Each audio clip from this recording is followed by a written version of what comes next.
welcome. This is Nikita, your English educator on Study Room. Welcome to the first class, first chapter of English. Today, we are going to cover one story and one poem. The story titled The Best Christmas Present in the World, Part 1. This title seems very interesting, right? So let's jump on to the story as quick as possible. Now first, let's talk about the author who has written the story. Born in 1943, Michael Morpurgo is an English author whose work focuses on people, nature, the countryside, and war. He writes children's books and holds the position of Children's Laureate from 2003 to 2005. It's very important to know about the author, especially when you're reading a story or a poem, because it gives you the background from where the author began and how he relates his own personal experiences to write the story.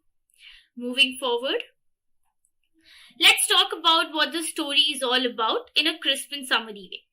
The story takes place in 1914 when Britain and Germany were at war. As we read it before, the author writes warside stories. So this story is also something around Britain and Germany war in 1914. They had a dispute over Belgium, which was supposed to be a neutral territory for the two countries. And Britain declared war on Germany.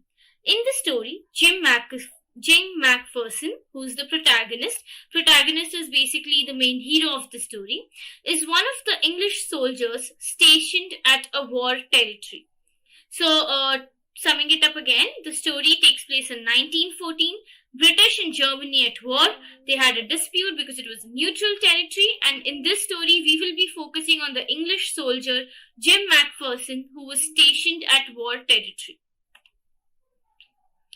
The best Christmas present in the world is a story that celebrates humanity and brotherhood, something that we all should know today. Humanity is basically kind, being caring towards each other. Brotherhood is also on the same lines.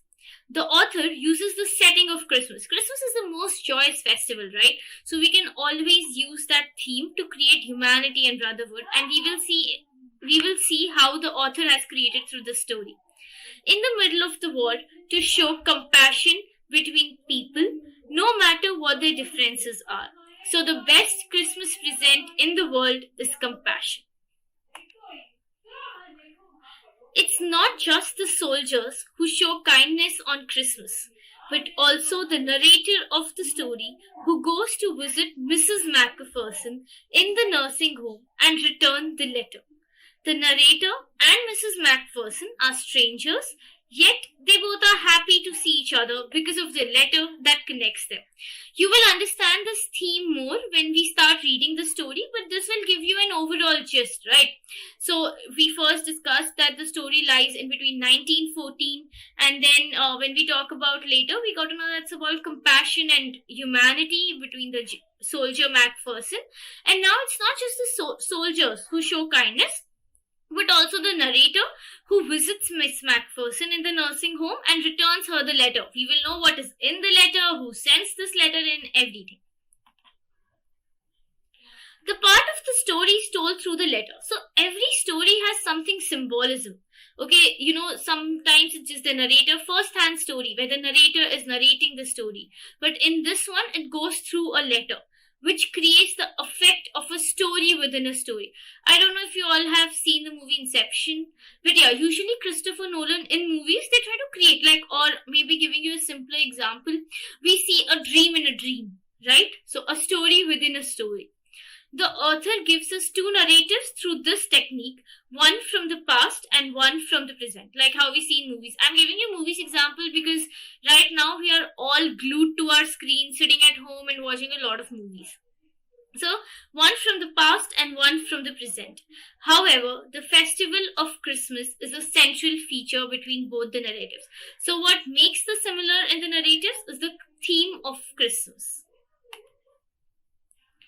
Let's start reading the story, and gradually we will start understanding what the letter is all about, who the narrator is, what are the two types of stories, and what are the similarities. I spotted it in a junk shop in Bridport, a roll-top desk. The man said it was early 19th century and oak. I had wanted one, but they were far too expensive. This one was in a bad condition. The roll top in several places, one leg clumsily mended, scorch marks all down one side.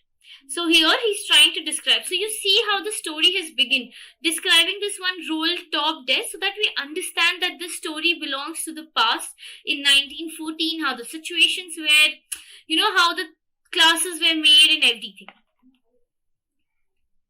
It was going for very little money. I thought I could restore it. It would be a risk, a challenge, but I had to have it. I paid the man and brought it back to my workroom at the back of the garage. I began work on it on Christmas Eve. So this I and the person telling is basically the narrator of the story who sees in a junk a very tabletop, a very old tabletop, but he gets it in a cheap money. So he thinks that he can restore it, even if it's a risk or a challenge, but it's cheap. So let us just buy it. And then he takes it to the garage and starts working on it on the Christmas Eve. I removed the roll top completely and pulled out the drawers. The veneer had lifted almost everywhere.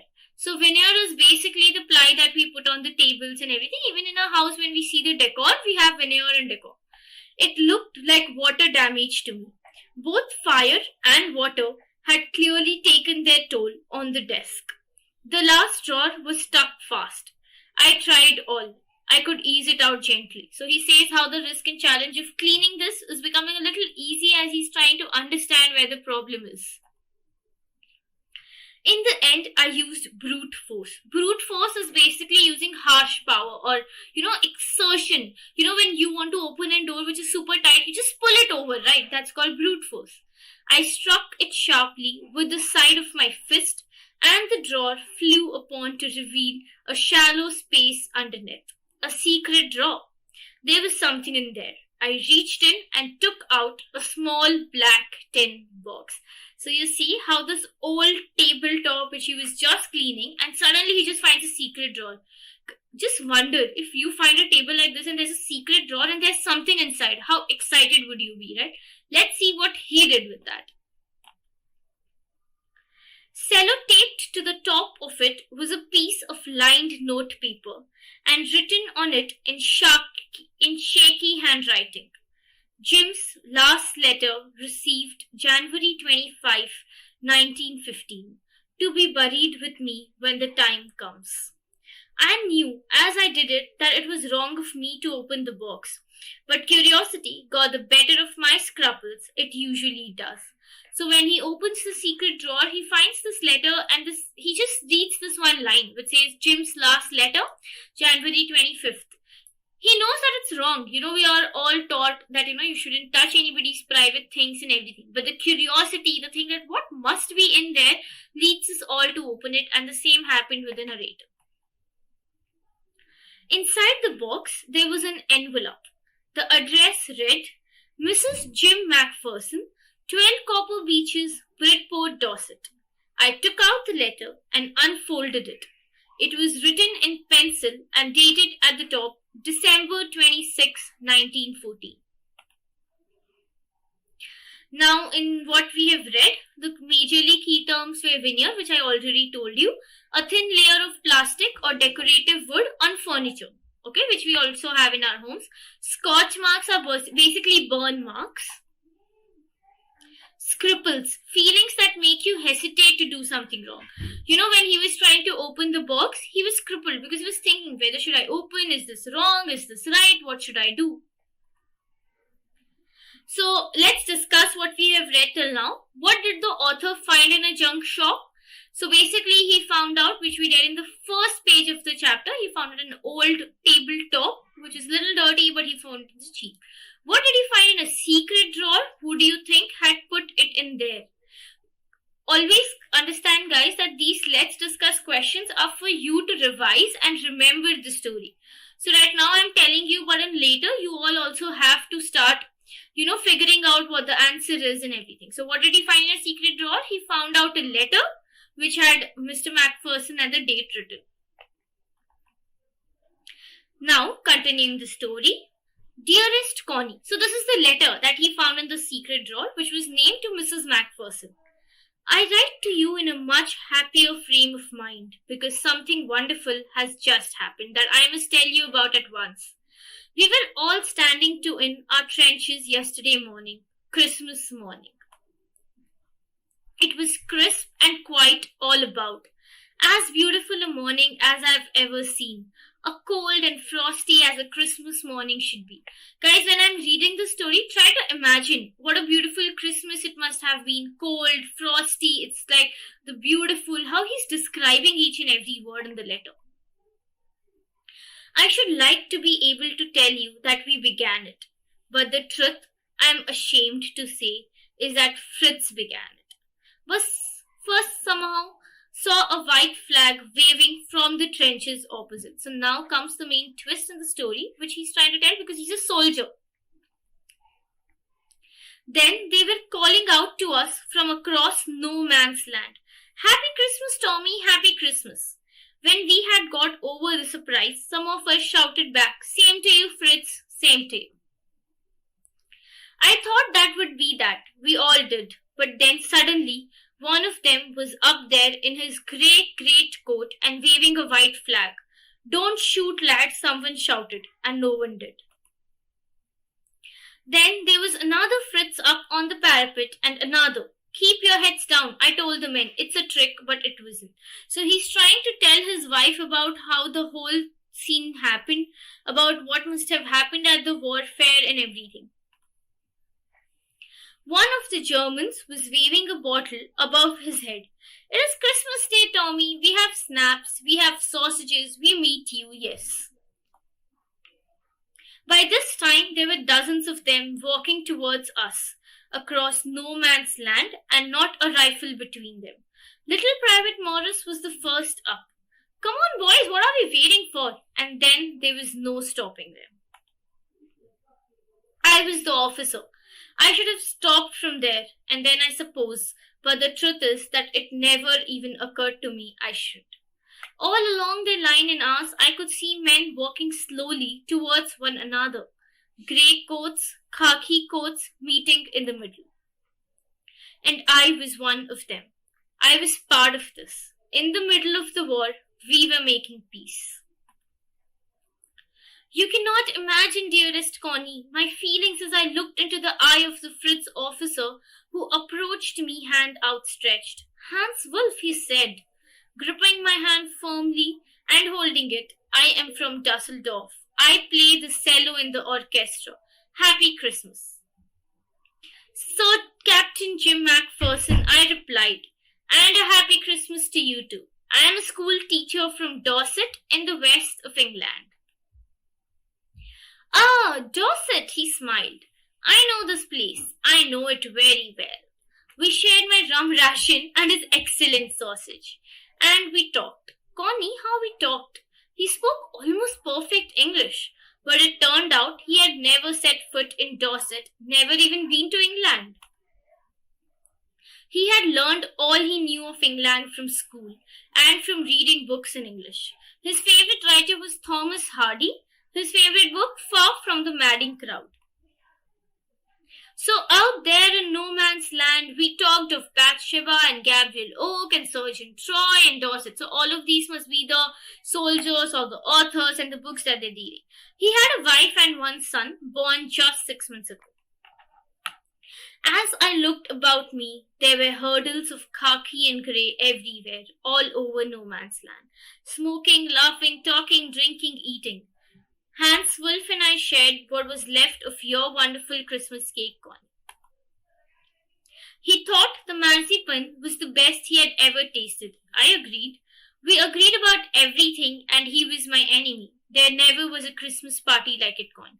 So you understand that this whole thing that he's describing is about the soldier from the opposite party, okay, from the opposite country, from Germany. So he's trying to tell how they bonded over and how they talked and what they discussed. And Connie is the wife's name for whom he's writing the letter.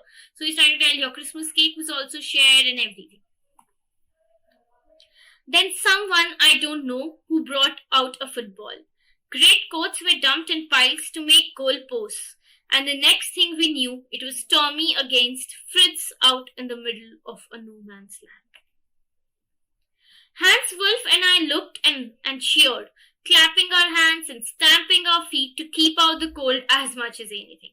As he already described how it was the time of December, so it had to be cold and they were shivering and everything.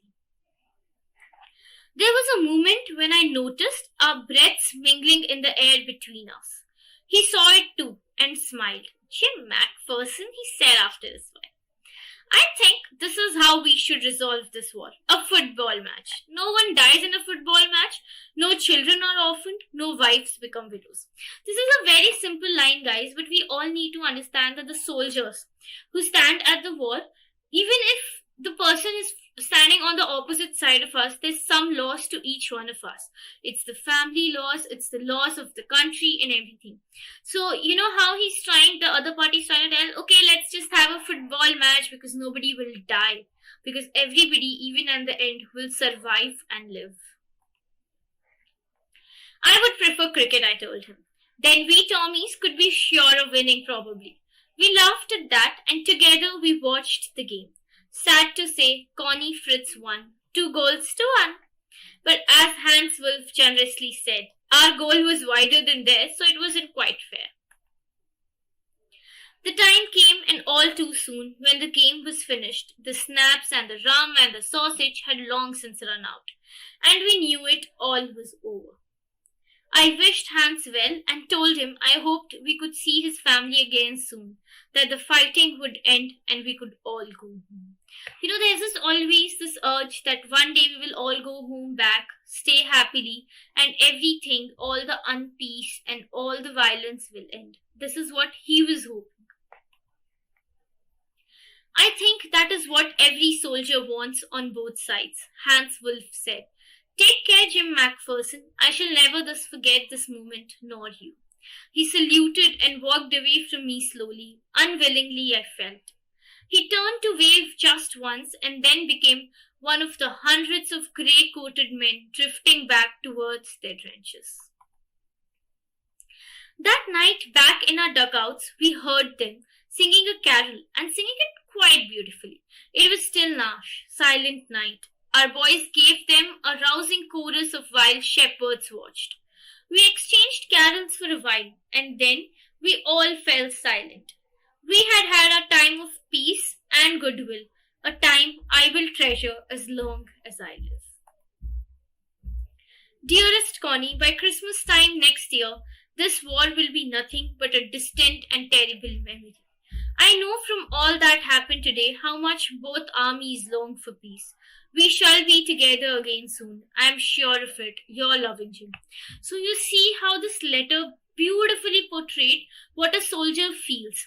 And a soldier's perspective from both sides. It's not that, the other side soldier just wanted to wage war and fight. He also wanted good memories. They both shared the happiest memories, had a good time. But we never know what happens the next moment. But this was the Christmas present. Now talking about the key terms which were covered in this. Trenches is basically long deep ditches in the ground where soldiers hide. So whenever we see a soldier movie, we realize that these dugouts made, from the sand and everything inside the ground so that soldiers can hide. Cello, it's a musical instrument like a violin. Marzipan, it's a sweet covering on a cake made from sugar, eggs and almonds, and if you're already tempted, then maybe you should bake a cake too. Dugout, a shelter for soldiers made by digging a hole in the ground and covering it. So dugout and trenches are two different things, remember. Dugout are long deep ditches where soldiers hide, whereas dugout are basically shelters that soldiers have made. Sausage, a food item made of meat. Snaps, a German drink made from grain. Now let's discuss again, Who had written the letter to whom and when? It's very simple, guys. So Jim Macpherson wrote his letter to Connie Macpherson, who's his wife. Why was the letter written and what was the wonderful thing that had happened? This letter was written because he wanted to tell or narrate about what really happens at the war site to his wife. He wanted to share his emotions. And the most wonderful thing that happened was there was no war. It was peace. It is happiness. What jobs did Hans Wolf and Jim Macpherson have when they were not soldiers? So both of them had different jobs that we discussed in the story. Now, I again. It's back to the narrator, the present situation. So all that we talked right now and imagined was the letter and what happened in the past, but we're back to the present where the narrator is narrating his story. I folded the letter again and slipped it carefully back into its envelope. I kept awake all night. By morning, I knew what I had to do. I drove into Bridport, just a few miles away. I asked a boy walking his dog where Copper Beecher was. House number 12 turned out to be nothing but a burned out shell. The roof gaping, the windows boarded up. I knocked at the house next door and asked if anyone knew the whereabouts of a Mrs. Macpherson. Oh yes, said the old man in his slippers. He knew her well. A lovely old lady, he told me, a bit muddle-headed, but at age she was entitled to be. Wasn't she? 101-year-old. She had been in the house when it caught fire. No one really knew how the fire had started, but it could well have been candles. She used candles rather than electricity because she always thought electricity was too expensive. The fireman had got her just out in time. She was in a nursing home now, she told me. Burlington House on the Dorchester Road on the other side of the town. She had been in the house when it caught fire. No one really knew how the fire had started, but it could well have been candles. So this was just assumptions that, when he was trying to find his house, they were telling that it caught fire and the fireman took them to the hospital and everything. So now the key terms again. Gaping means wide open. Like that, yeah. Muddle-headed, you're confused. Whenever you're in a very boring chapter, you just go muddle-headed because you get confused. So now, why did the author go to Bridport? Because he wanted to convey and send the letter to the right person. How old was Mrs. Macpherson? 109 years old. Where was she? She was in a hospital because of the fire that caught home. Continuing the story, I found Burlington House nursing home easily enough. There were paper chains up in the hallway and a lighted Christmas tree stood in the corner with a lopsided angel on top. I said I was a friend, came to visit Mrs. Macpherson to bring her a Christmas present. I could see through into the dining room where everyone was wearing a paper hat and singing because after all it was Christmas Eve. The matron had a hat on too and seemed happy enough to see me. She even offered me a mince pie. She walked me along the corridor. Mrs. Macpherson is not in with the others, she told me. She's rather confused today, so we thought it's best if she had a good rest. She has no family, no one visits, so I'm sure she'll only be too pleased to see you.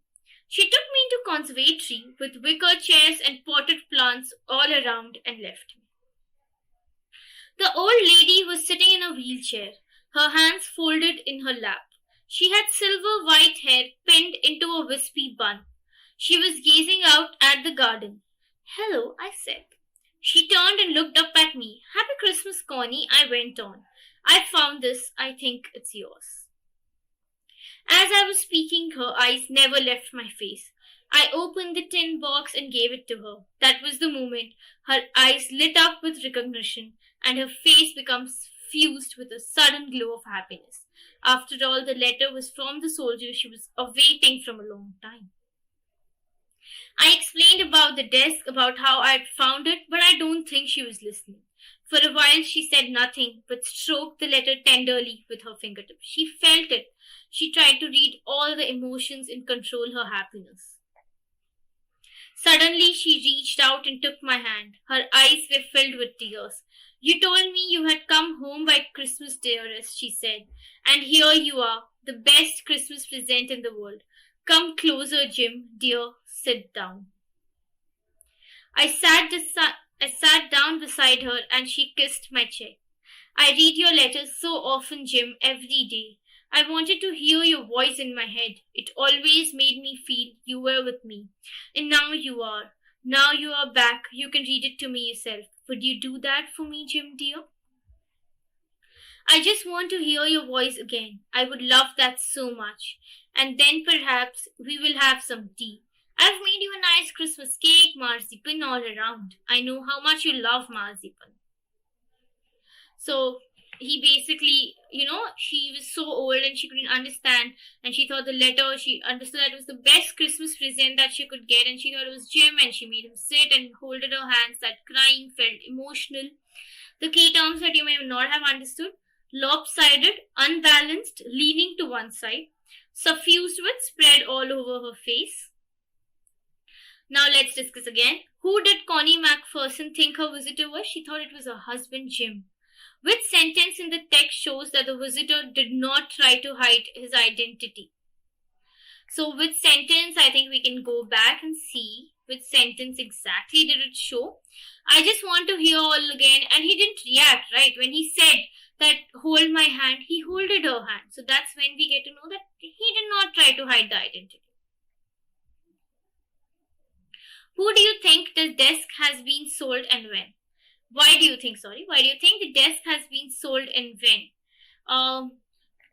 So why do you think is the question? I think maybe because it was old and because she had nobody to keep it and look after, and it must have been sold really old because the letter was really old. Do you think the soldiers of the two armies are like each other or different from each other? When we talk about football and cricket, they both may have different characteristics, but at the end, both wanted peace. So they are similar to each other from what they want by heart, but different in characteristics, different in looks, different in the ways they want to know, their passion, their hobbies. What is Connie's Christmas present? Why is it the best Christmas present in the world? Her Christmas present was the letter that she received. And it was the best Christmas present because she had been awaiting for him to arrive, but the letter arrived. Now let's do a quick revision of the chapter, guys. The narrator buys an old roll-top desk in a junk shop. He starts working on it. The last drawer of the desk was tightly shut, so he finds a black tin box with a small note inside. It was addressed to Connie and has been written in 1914 during the England and English War. The husband, Jim, speaks of an extraordinary Christmas day spent with the enemy German soldiers. Jim Macpherson gets to know Hans Wolff, a German officer. They talk about their lives and everything. They celebrate Christmas, have a friendly match of football. Eventually, the Germans have to go back. The two sides know they have to face the reality. Jim ends the letter saying he's sure he will be home soon. In the present day, the narrator goes, who's now 101 years old and at a nursing home. Connie lights up when he gives the letter. She says that this is the best Christmas present in the world.